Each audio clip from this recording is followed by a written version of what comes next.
Michael, new coach as well for Urawa. Ricardo Rodriguez out. Maciej Skorza has come in. Shaky start, as you mentioned, with two losses in the opening 2 weeks. But ever since then, in all competitions, 11 undefeated. Alex Schultz, as we will hear shortly, was pretty effusive in his praise of what he's been able to bring to the club as well. I understand you spoke to him probably a couple of months ago now, but I think it was before the season started. What were your impressions from speaking to him, and what are you made of his start to life in the J League?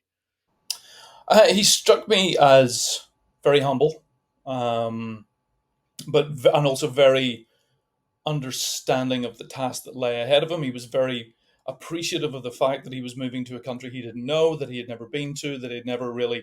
He was aware of the football and knew Japanese football fairly well ahead of going to Japan and working with Urawa, but also knew that it was likely to take time for his methods to take hold.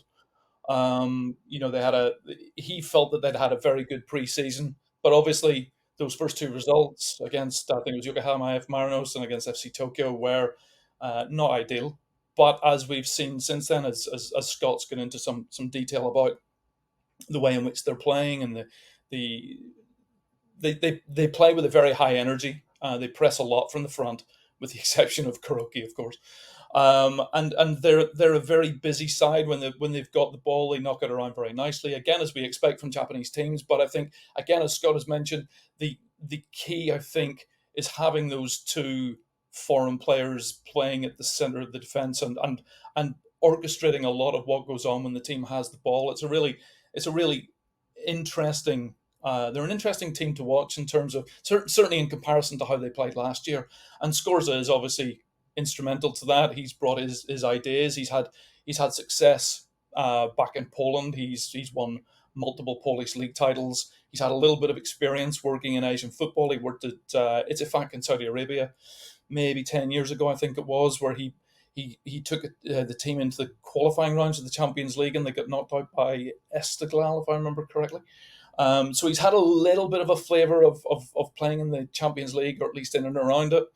And he knows that it's going to be tough because of his admittedly limited experience, but he has had experience in the Gulf, in Saudi Arabia. He knows what it means to go and take a team to somewhere like the King Fahd Stadium in Riyadh, and what it's going to be like as an opposition team playing in front of those fans. So he will be in a position to be able to prepare his players, I think, pretty well for that. I mean, look, there are one or two players within this Arawa team who obviously have experience of that. But when you compare the two squads and you talk about experience and success, I mean, Urawa only have three players in their squad that have previously played in an AFC Champions League final.